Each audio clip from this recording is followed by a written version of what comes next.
Assalamualaikum warahmatullahi wabarakatuh. Salam guru penggerak. Perkenalkan, saya Diah Atmarini, calon guru penggerak angkatan 9 dari SD 5 Hadipolo, Kecamatan Jekulo, Kabupaten Kudus. Saya akan memaparkan koneksi antar materi, yaitu membuat kesimpulan dan refleksi modul 1.1. Berikut ini adalah kesimpulan dari pemikiran Ki Hajar Dewantara. Yang pertama, konsep pendidikan menurut Ki Hajar Dewantara adalah pendidikan yang memerdekakan.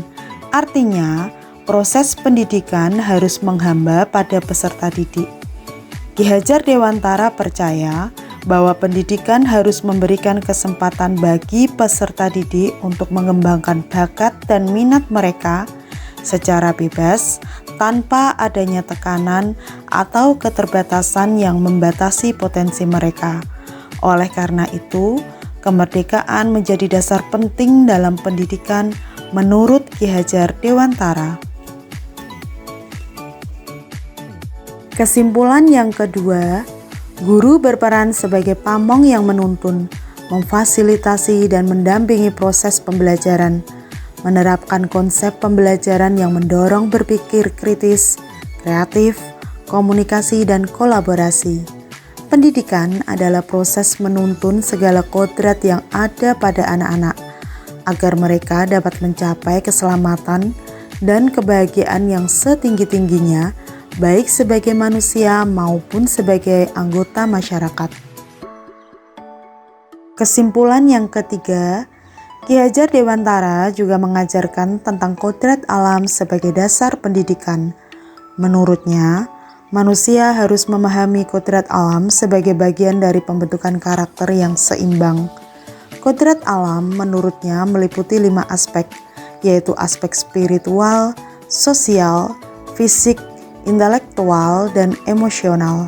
Maka dari itu, pembelajaran harus mempertimbangkan semua aspek secara menyeluruh.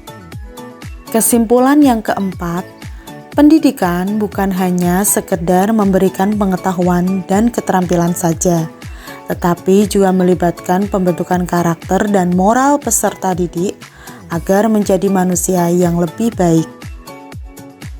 Dalam tugas koneksi antar materi, saya akan merefleksi diri melalui 3 pertanyaan berikut ini.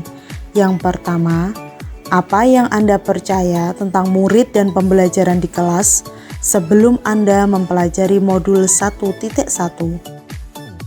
Sebelum saya mempelajari modul 1.1, saya berpikir bahwa pembelajaran sejatinya adalah proses mentransfer pengetahuan kepada peserta didik dan guru berperan sebagai pusat pembelajaran.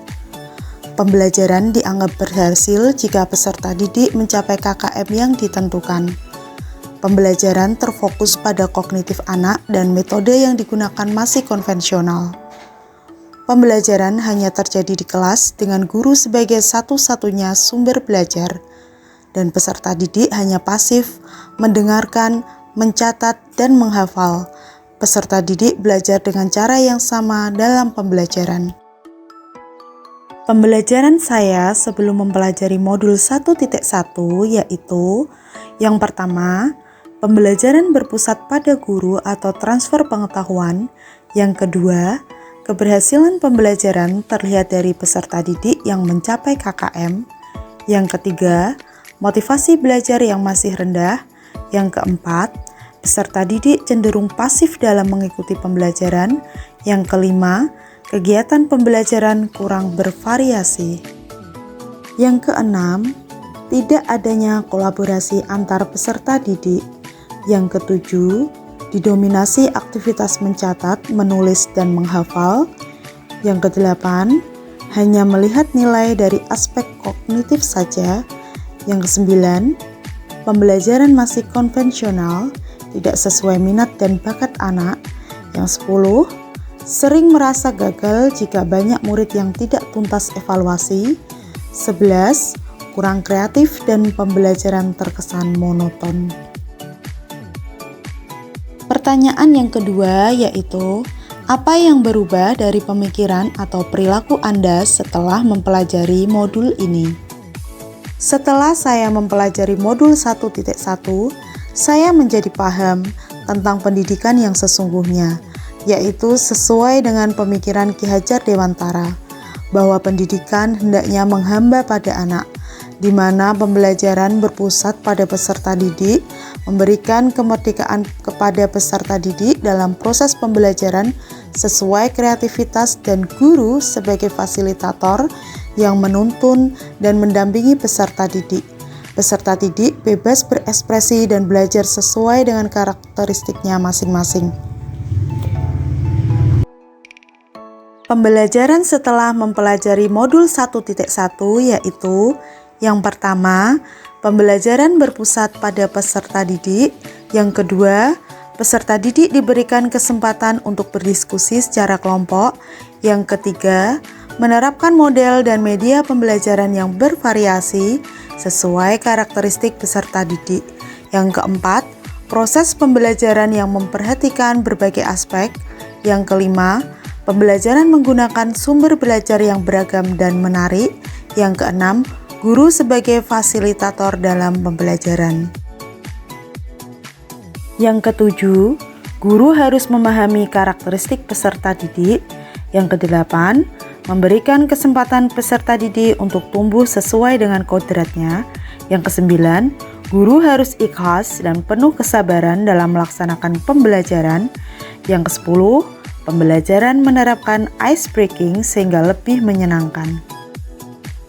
Pertanyaan yang ketiga yaitu, apa yang dapat segera Anda terapkan lebih baik agar kelas Anda mencerminkan pemikiran Ki Hajar Dewantara?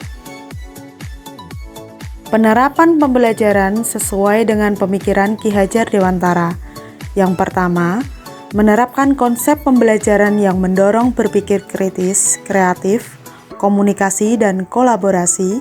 Yang kedua, membuat kesepakatan bersama tentang pembelajaran di kelas. Yang ketiga, pembelajaran tidak lagi menuntut, tetapi menuntun peserta didik dalam proses belajarnya. Yang keempat, memahami karakteristik peserta didik dan memfasilitasi proses belajar sesuai dengan gaya belajar masing-masing.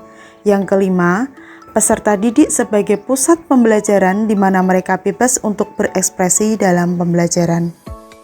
Yang keenam, menerapkan pembelajaran berbasis kearifan lokal dan budaya setempat. Yang ketujuh, pembelajaran dengan memperhatikan kodrat alam dan kodrat zaman. Yang kedelapan, guru sebagai pamong yang menuntun, membimbing, dan memfasilitasi pembelajaran. Yang kesembilan, mendesain kelas menjadi lingkungan kaya teks dan menyenangkan dalam pembelajaran. Yang kesepuluh, menanamkan budi pekerti dan mendorong tercapainya profil pelajar Pancasila.